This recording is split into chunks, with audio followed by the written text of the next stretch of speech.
Just checking. Thank you. Thank you. Right. Well, with that, that wraps up our presentation. We have, as you've seen, members of Duke here in the audience to answer any questions that you might have. Thank you. All right. Thank you. Is there anyone else wishing to speak to this case? All right. I will then close the public discussion portion of the hearing and call on Mr. Newton to summarize and present the planning board's, I know it's not recommendation in this case, but Staff whatever it is. recommendation will give it. Okay, there you go. So, yes, sir, as it relates to special use permit case 1604 modification, staff does recommend approval with the two modifications to the special conditions, being item number 3 and 4 as previously stated. All right. Any other questions for Mr. Newton?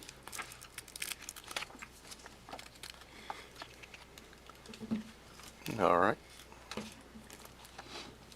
Then I will close the special use hearing and turn it over to the board for discussion or a motion. Mr. Chairman, I move to approve the special use permit modification based on findings of fact and special use conditions. Second. All right, we have a motion and a second. Any other discussion? All those in favor, please say aye. Aye. Any opposed, nay. Motion carries. Thank you. Next up, we have, thank you. Thank y'all. Next up, we have case 2427, a conditional zoning district hearing. I will now open that hearing, and we'll turn it over to Mr. Newton for the background. Yes, sir. As you'll recall, case 24-27 was tabled from your last, or from your previous meeting in January, 6 p.m. meeting. And once again, this is a petition to rezone 43.28 acres across 4 tracts, involving 4 tracts, located in the 11,700 block of Cleveland Road, from agricultural residential to general business conditional zoning district. The zoning request is to permit and allow for commercial flex development on these tracts. And as you may recall, at the last hearing, there was quite a bit of discussion after the hearing was closed at that meeting. There was quite a bit of discussion about the number of permitted uses that were being proposed.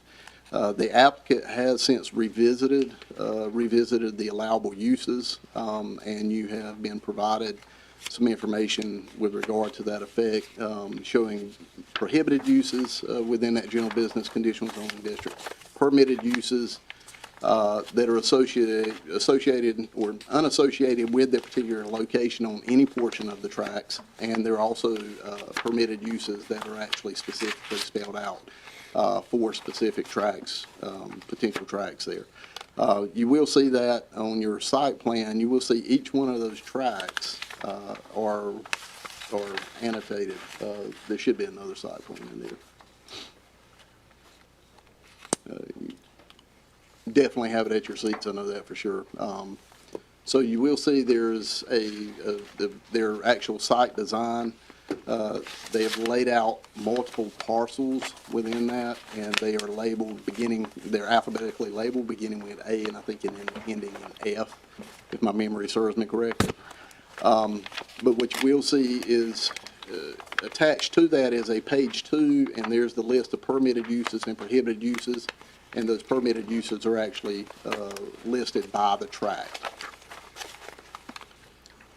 So with that being said, they did pare that down as and specify those as the board had requested from the last meeting.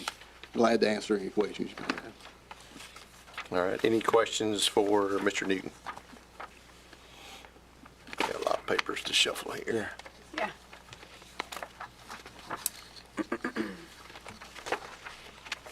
All right, if there are no more questions, I will ask the applicant to come forward and present any information that feel relevant to this case.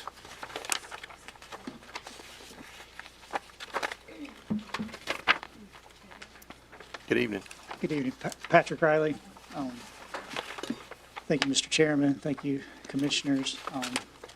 As Mr. Newton's already said, we obviously presented before, but we've made significant reductions to the uses. But, on the previous meeting, I think the general concerns kind of were broken up into three areas, kind of just general development around an elementary school, any traffic congestion concerns, and then ultimately the number of uses. And I just wanted to, address those quickly, but obviously development around an elementary school, it's interesting when you look at the land use plan, the Envision Johnston 2040 plan, there's actually two conceptual drawings in that document. And those are for, regional mixed-use areas, neighborhood center concepts, and both of those are actually directly adjacent to middle schools.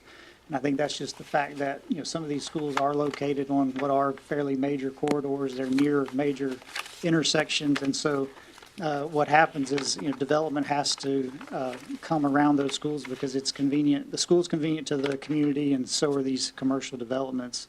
So then it comes down to, well, what does that impact the traffic, and what kind of uses are we actually putting around these schools? And so I just wanted to point out, Westview Elementary, which is across the street from this development, is actually unique to the other 23 elementary schools in the county in the fact that it already has 4 lanes of through traffic now in front of it, 2 northbound, 2 southbound, and it has a northbound turn lane and a southbound turn lane, and it has a signalized access for ingress and egress. So that actually sets it apart and ahead of the curve from any other elementary school in the county as far as, capacity to support the traffic for the school and to support the additional traffic or flows from the development across the street. And then I also just want to point out the framework that's in place there along Cleveland Road now. With those 4 lanes, there's also a concrete median in between now, and there's limited access along that. And the site plan we show there, the reason we show those that drive behind those smaller out parcels is our anticipation is that access will only be from that traffic light and from the rear of those sites. We're not asking for additional access to Cleveland Road because I'm from the county as well. I used to commute 4042. I know the things that have happened there. And just as a example, we have 1,400 linear feet here from the south border of this property to the on-ramp, off-ramp. And there's only going to be that one traffic light with essentially 2 access points. You compare that to 4042, it had 14 access points in the same 1,400 feet. So, it's not going to look like some of the other interstate interchanges that the county's had in the past because of the framework that the DOT's put in with the framework that we're showing on this site plan. And then finally, just with the number of uses, again, it's already been stated, so I won't go back over that unless there's specific questions. But yeah, we tried to pare it down to where there's essentially only 26 uses out of what ultimately is 136 uses. So we're basically eliminating 4 out of 5 non-residential uses for that front corridor and then allowing a few more towards the rear of the property because we do see a little different variety as far as what goes on the front of Cleveland Road versus what may go to the back of the development. And then I've heard it, your opening statement for each meeting, the 6 priorities. So I thought, well, I'll take a quick shot at that as well, if you don't mind. But, educational funding is obviously a top priority. And each of these meetings, someone spoke about property taxes. Well, a great way to increase that property tax base is to convert, agriculture, residential land to commercial property in areas that are already designated for future zoning. It's one of those things, not just the land use that agrees with the land use plan as far as priorities, but also helps with educational funding.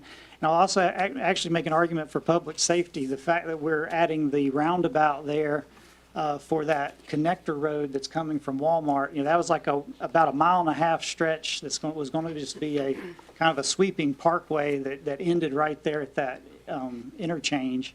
Well, now you're going to have that, traffic calming there with the traffic circle and only have about 800 feet there to accelerate before you try to beat that light right in front of the school. So I think actually having some development on that side of the road actually would help with some of the speeds that are approaching the front of that school as well. So I think it also hits some of the priorities of the board as well.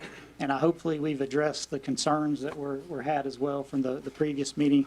But again, I'll be available for questions, and I do appreciate each one of y'all's time and consideration for this. All right, any questions? I guess, well, if you don't mind, can we put the conditions up? We can go ahead and get those out of the way. The conditions that were listed in here were not very many, but the list I saw earlier today, I read very close and I was good with it, but it was much more extensive than what's in this paragraph here. As far as the non-permitted use. But Yeah, I think that was. I was yeah. satisfied with it.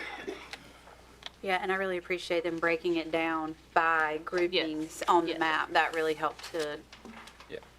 yep. Match put a it. face with a name, but it's, And describe it. yes. Yep, thank you. So we have, and this may be a question more for this, so we have those 9 conditions, and how does the page 2 of the plan, how does that fit into where we are with the condition? I would suggest we would replace item 2 with the charts on page 2 of the site plan, which Okay. list all of those uses. Okay. Both the prohibited and those prohibited and permitted. Okay. All right, just wanted to make sure. And so with that modification, are those 9 conditions acceptable? Yes, we agree to those Okay. conditions. All right, but thank you. Any other questions? All right, is there anyone else here wishing to speak to this case? I did want to ask one, well, Braxton, if you'll come back up, I guess I need to close the public discussion portion of this hearing and ask you to, but one statement that Mr. Riley made about the road to Walmart, that's still a big question mark, correct? Yeah, absolutely.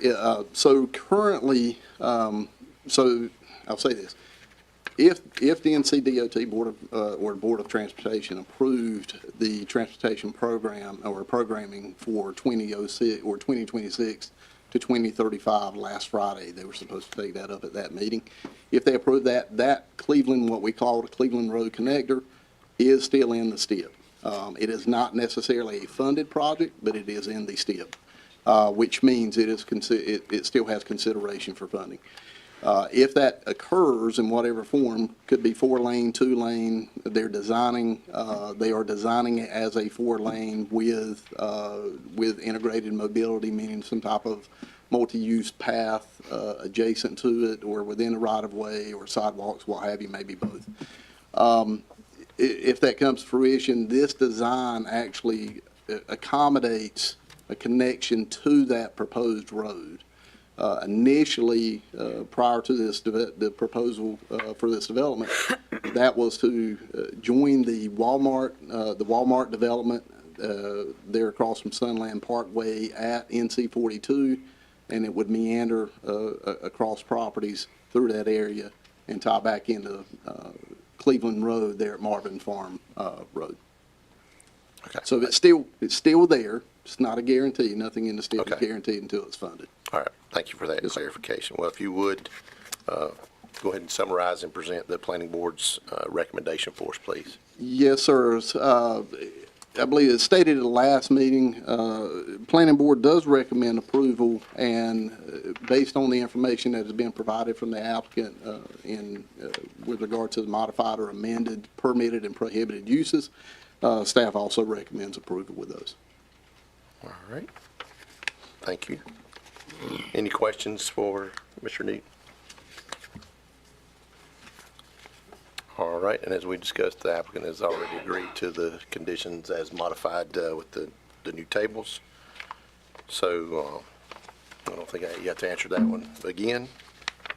So I will close the hearing and turn it over to the board for their discussion.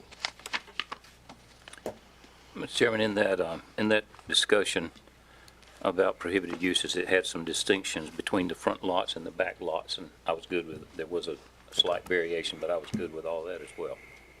And I just want to take a minute to thank our planning department in helping clarify, not only for me and some of the other commissioners, but with the applicant, the time that was taken and the consideration that was made to, you know, there's no doubt that our comprehensive land use plan identifies this as an area that should have commercial, and I don't think that was ever our issue as much as just really being protective of the spaces that we do have because of the congestion that we already have and the amount of ingress and egress in such a highly populated area. I think not only that, but with it being across from elementary school, just us being very thoughtful on making sure we're making the best decisions for all the citizens. And I really appreciate the applicant's time in listening and going through it and talking through, you know, it's not just a straight rezoning. So I appreciate the planning department answering all those questions and helping us figure out how we can make this project come to fruition.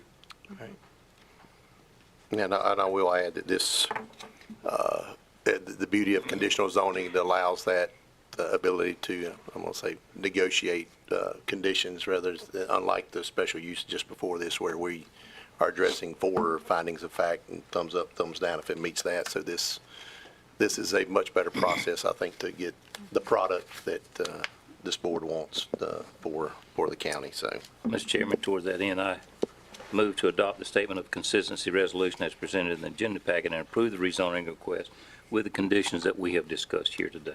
Second. all right, we have a motion and a second. Any other discussion? I had one quick question Okay. about that traffic circle. Was that intended to accommodate multi-lane traffic coming to that circle? It does not appear so. It's just 2 lanes. Yeah, we Just curious. got a head shake in the back too, so. All right, we have a motion and a second, and then any other questions? All right, all those in favor of the motion, please say aye. Aye. Any opposed, nay? Motion carries. All right, thank you. Before we move to the next one, Sure. Mr. Chairman, I have a question. All right, The previous case had a couple of, in a memorandum we had, it talked about relief from co-location requirements. Did we include that in our motion, in our actions? Yes, sir. Okay, good. I just want to make sure we didn't overlook that. all right, next up, we have case 2432. I will now open the rezoning hearing. And Mr. Newton, as usual, I'll call on you for the background. Absolutely. Case 24-32 involves rezoning of 1.19 acres located at 5990 NC 42 West in the Cleveland Township. This property has an underlying zoning, which is your general use district zoning of general business, and there is an overlay, which is the environmentally sensitive area overlay. Environmentally sensitive area overlay is associated directly with particular tributaries and areas of the county that are of particular concern with regard to water quality. And this property is shown to be in one of those, to be in that overlay in this particular area. The owner and applicant is George and Gail Mast. So with that, we've actually included in the staff report section 14-103 related to the environmentally sensitive area district, and the applicant is requesting this be removed from the environmentally sensitive area. And just to give you some history on the ESA boundaries as best I know it, as I was not here at the time they were created, it appears that they did not necessarily follow the sub basins or sub drainage basins for some of these tributaries when they were developed. They were, if you want to say, painted with a broad stroke, to say the least, and you've seen, this board has seen a couple of these previously. With that being said, if it is pretty typical if it bisects a property or there's a small bisection of the property, it's usually not that big of a concern. Our team in public utilities, upon review, will then provide some, with engineering data and engineering review or analysis of that, they will provide some relief to that. However, in this situation, it does encompass the entire properties, and with that being said, our engineering, the applicant's engineer has provided an analysis that's been reviewed by our public utilities team, and our public utilities director has provided for you an analysis, a memo of that analysis, and that's included in your packet. Glad to answer any questions you may have. Any questions for Mr. Newton? This is, again, not the first time that we've had this occur, and not likely to be the, Not likely last. to last until maybe later this year. oh, hey, okay. So, all right, thank you. And now if the applicant would come forward and present any information for us to help make a decision. Thank you. Mr. Chairman, Commission members, my name is Jerry Eatman. I'm a lawyer with the firm of Lynch and Eatman in Raleigh. My address for the record is 3625 Laurel Hills Road in Raleigh. We represent the landowners and the contract purchasers of this property. Not to simplify it too much, but this is a petition to request rezoning to correct an error in the zoning map. The ESA is associated with the Swift Creek watershed. This property is actually located in the Middle Creek watershed. So that information was presented by our engineer, Chris Bostic, with Kimley Horn, who's here tonight and can answer any questions if need be, to Chandra Farmer at the Director of Utilities.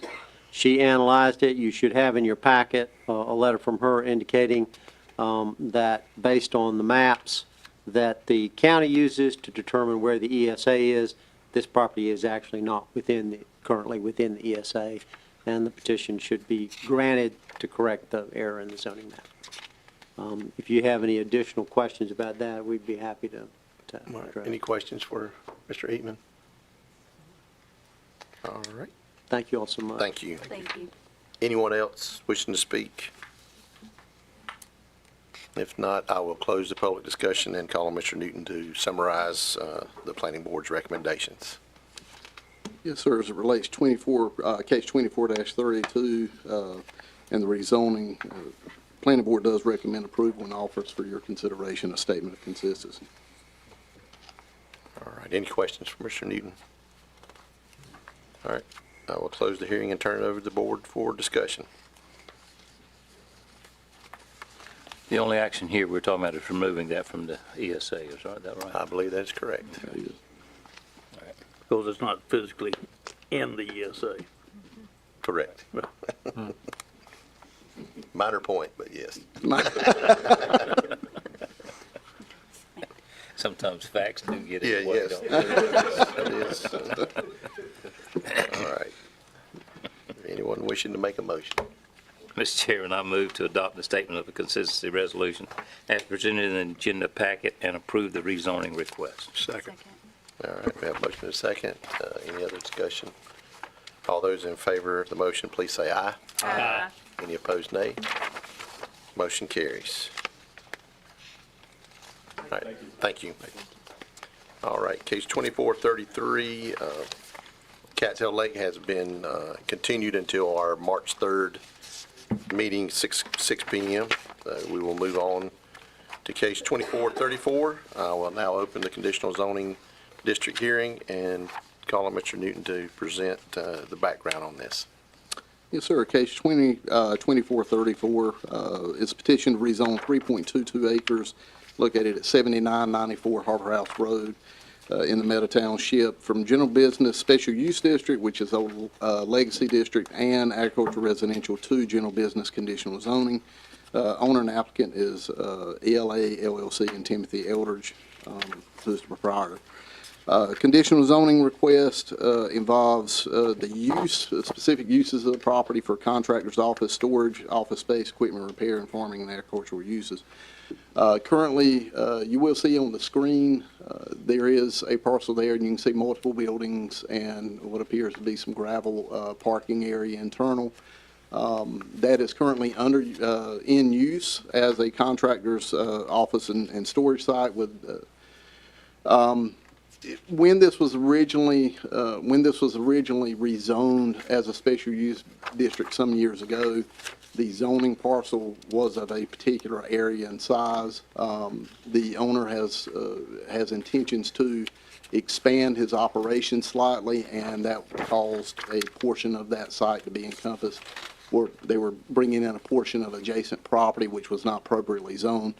So in this process and pre-application process with Mr. Eldridge, we discussed with him it would be in everyone's best interest if we migrate from that special use district, which is a legacy. We can't do that anymore by law. and move it into a conditional zoning district. With that being said, that's how it came to you. As you can see, there's very little development around it, mostly agriculture. There is a planned solar facility to, if you want to say, to the west of that property.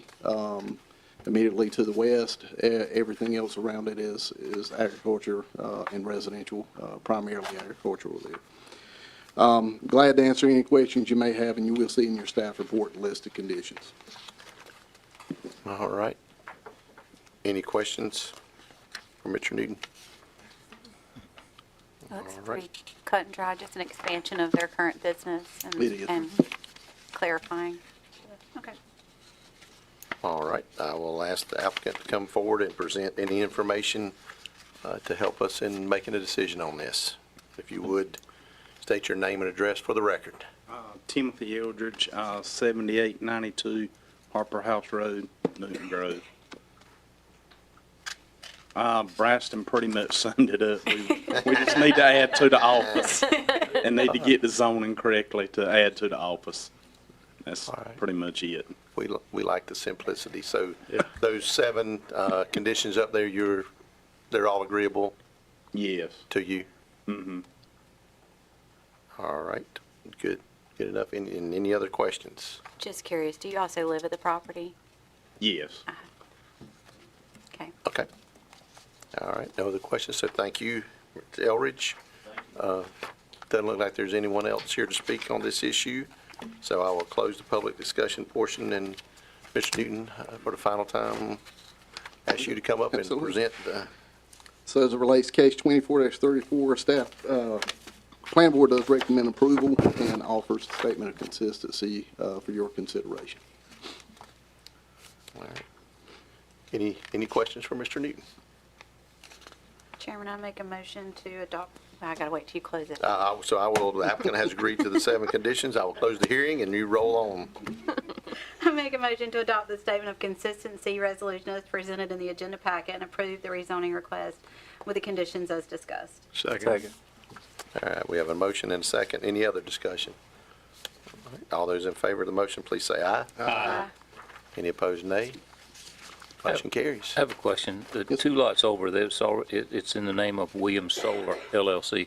Has any work been done on that? Is the solar farm out I there? think they're underway or close to being underway. Yes. Okay. Yeah, they were permitted. It took them a little while to get some issues worked out with, their agreement worked out, I believe, with their client and, even the Energy Commission. So, they're finally there, I think. Good. All right. Thank you, sir. That's all. I think that's it. Manager report and comments. All right, next up, we have board reports and comments, and Ms. Stevenson, I'm going to You gonna start with me? start with you today, or this evening. I said most of mine this morning, but I guess I'll just reiterate for those who are at home watching The Voice. We do have a Johnston County resident that'll be on this season of The Voice named Robert Hunter. So I'm very excited about that. And again, coming out of our area, and just again, want to give kudos to our planning department and all the ways that they help us make things make sense, even if they don't necessarily, on black and white, always look cut and dry. I really appreciate the time and effort that they spent, not just with explaining to myself and a couple other commissioners, but the applicant as well, as to how we could come to a resolution that makes the most sense for our county and the citizens in this area. So, thank y'all. All right, Commissioner Rose, Nothing from me tonight. let me jump over here. I feel like I've said the Davis. same thing, most of what we did, except also I'll add that it was really nice being able to learn, all of us together back in January, a couple weeks ago in New Bern with the School of Government. That was a really neat opportunity, and looking forward to hearing, more from them when we go into our work session. So excited for the next 2 weeks. Good. Commissioner Stovall? I have nothing tonight. All right. Mr. Chairman, I Commissioner. got several things. The lady that was in here earlier, Miss Withrow, that's disconcerting to know that there's that much consistency in a building. Now, I haven't looked at it. I know there's always factors that weigh into that and might drive the values in a different direction, but when it's that close in the same general subdivision and that much difference, I'd sure like to see more consistency in that whole process than that, because I hate people have to go through the process of appealing for something like that. Anyway, that's just neither here nor there. Well, Commissioner Godwin, I did, because, it's what you and I both do all day, every day. I did go through, and I think she was misinformed on the numbers when I Well, looked. they were, but they were still $50,000 off in some of it. Instead of 300, it was 436 versus 480 or something like that, 458. Anyway, maybe the location did account for the difference, but the other thing I wanted to mention was this Friday, there's the major fundraiser for the Farm Life Museum in Kenley, which is an outstanding facility. People in Johnston County should look at it more. And it's a breakfast with the commissioner, that's Ag Commissioner, Mr. Troxler. It's at the Holzhauser Building at the State Fair at 8 o'clock. Tickets are $40. It is a fundraiser. It's a great breakfast and a good crowd, and they also recognize some top agricultural people from this area every year. This morning at our meeting, we had a young man from Bentonville Battleground needed a resolution from this board to approve the temporary road closure for the 160th anniversary battlefield reenactment at Bentonville. We never did take action on it, but I understand the DOT needs it from us pretty soon to get that done. So I move that we approve or adopt the resolution supporting that road closure for that event. Second. All right, we have a motion and a second. Any other discussion? All those in favor, please say aye. Aye. Any opposed, nay? All right, we'll get it snapped to get that letter. Okay? Yeah. All right. Very good. And worded as it needs to be worded. Yeah. All right, Vice Chairman Harris. No, sir, nothing this evening. Thank you. All right, and I did not have anything. I will, as Commissioner Davis referenced again, the February 20th, 21st, we will have our strategic planning retreat at the Workforce Development Center in Clayton. We will be there 2 days, start both sessions at 9 in the morning and run a little later on Thursday, maybe till 4:35, and then a little shorter than that on Friday, but that will be live streamed. So with that, I will entertain, actually, I think Mr. Hester had one more thing to add. I dropped the ball on something. I apologize. Okay. Thank you for the minute here on manager comment. The board did get a note from DOT today about a future road project, roundabout at Buffalo Road, Fire Department Road area, and about a future resolution for support. And I talked to the gentleman that sent that email to y'all today, and he said that they had some time. He was going to get something to us with a little more information, and they're going to the state DOT board for funding for that project. So we will have that come back to the board. So, It's needed at that intersection. I think, yes. 20 years ago might not have been needed, but it's needed today. yes, I think that they'll go to the state DOT board here in the next 2 or 3 weeks. Hopefully that funding will come forward. They haven't had any community meetings yet, but I think they plan to do that. So I'll keep you posted. All right. I Thank think Mr. Newton has something to add. Yeah, Mr. Chairman, just point of note with regard to that roundabout, it's extremely coincidental that Mr. Hester mentions that. That was identified as a spot project in our CTP, which is yet to be the final draft, where draft of that CTP has not come before this board yet, but it is a recommendation as a safety spot concern for us. And the design that is what the overarching design was, to bring those, and there's really 3 roads involved. It's fire department fire department and Buffalo and Little Divine Church Road. Right. So with those 3, just because of the way they're currently aligned, it is extremely hazardous. It rated, and this is a list you don't want to be on. It rated very high on safety, on the safety list for our county. So it's just, for the public's, sake, it actually, our process of looking at these things with these long-range plans works. It just takes time to implement, but we're glad to hear that somebody else has the same concerns, and we're making some movement on that. Since you mentioned the CTP update, do you mind telling us where we are on that? Sure thing. Okay. Yeah, wherever you want to talk from, yeah.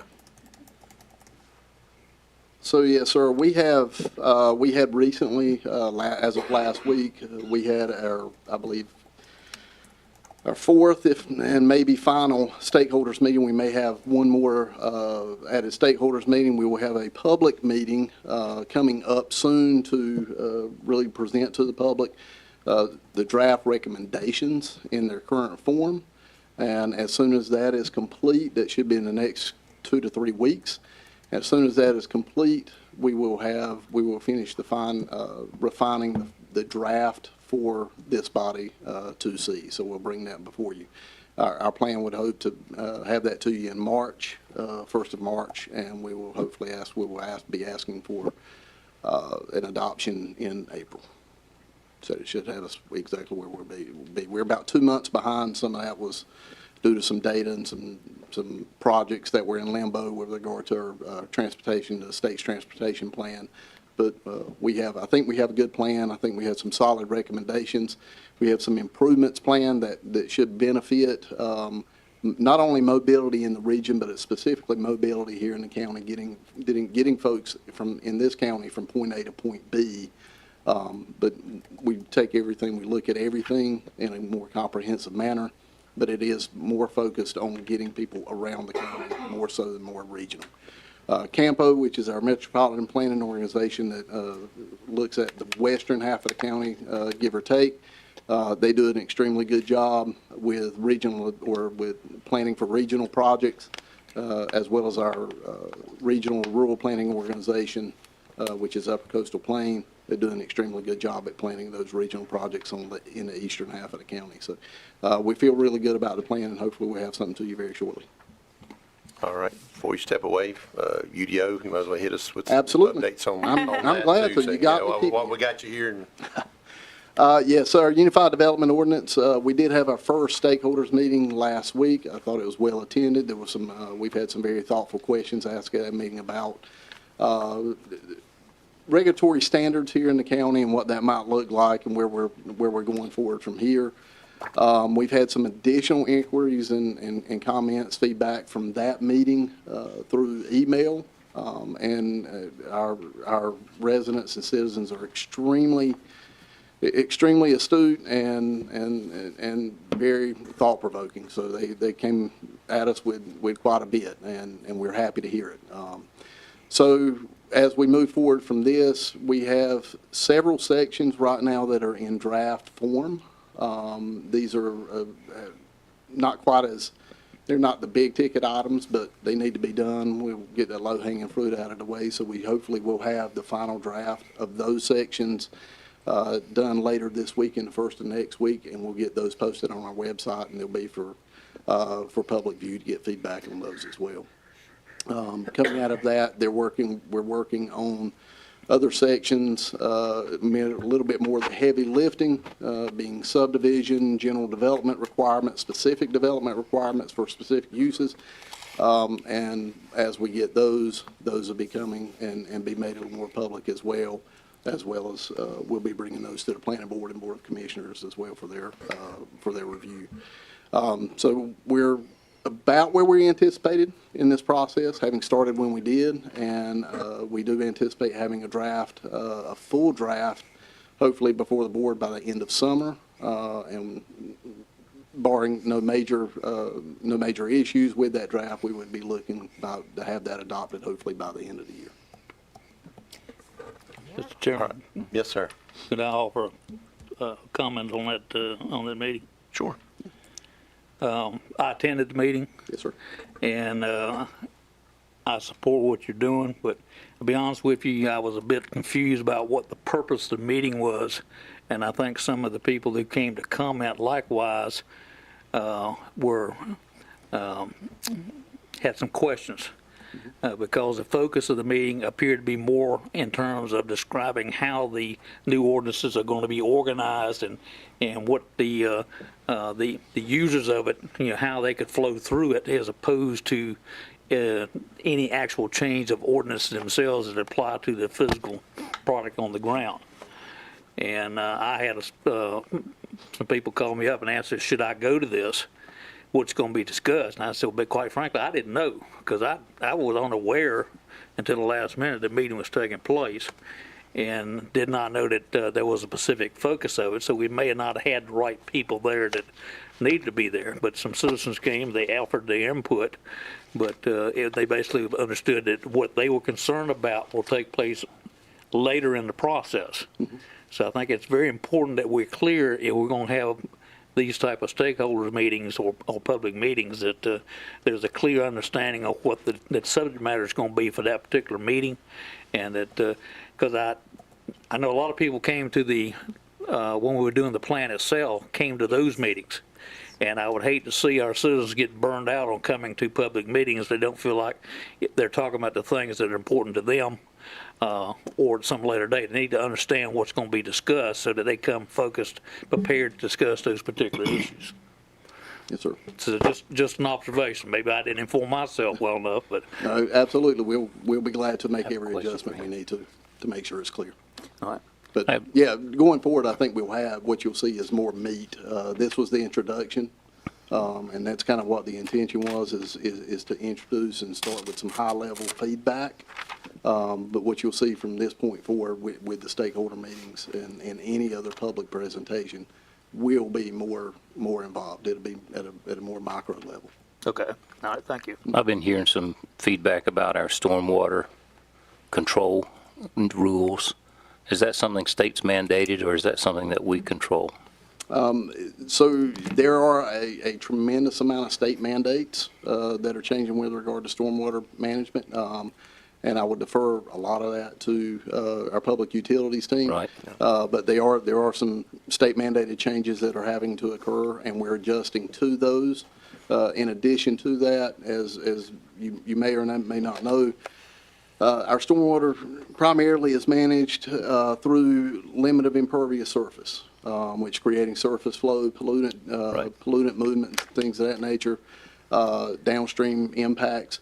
I'll be honest with you, the current construct of that is extremely difficult to manage. And I can tell you because we're involved in it quite frequently, and it's very difficult to manage. I think what they're doing is trying to make that a little more user-friendly, not only for the other side, meaning those users outside, but also for us internally as well.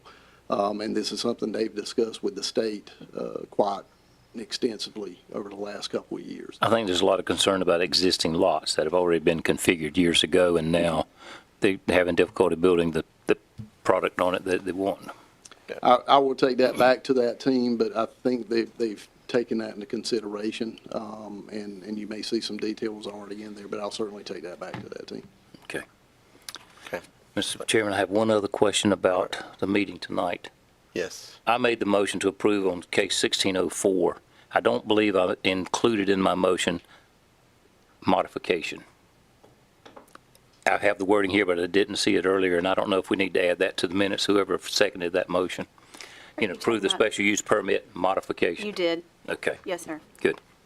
Because I think it's one of the first times I've ever heard of a special use permit modification. I couldn't remember so if I didn't know it was a included it or thing. not. So It's great big, I'll great let the big clerks correct printing this, here, but but I'm I pretty did not sure see you're it. right. Good. And I was Mr. Chester, will you see if we can have Ms. Farmer come and give the board kind of an update on those stormwater regulations? Yeah, that would be great. Okay. All right.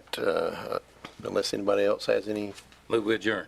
All right. Thank you. I have a second. All right. All in favor, please say aye. Aye. Sorry, Mr. We are adjourned. No, I was going to get headed there anyway.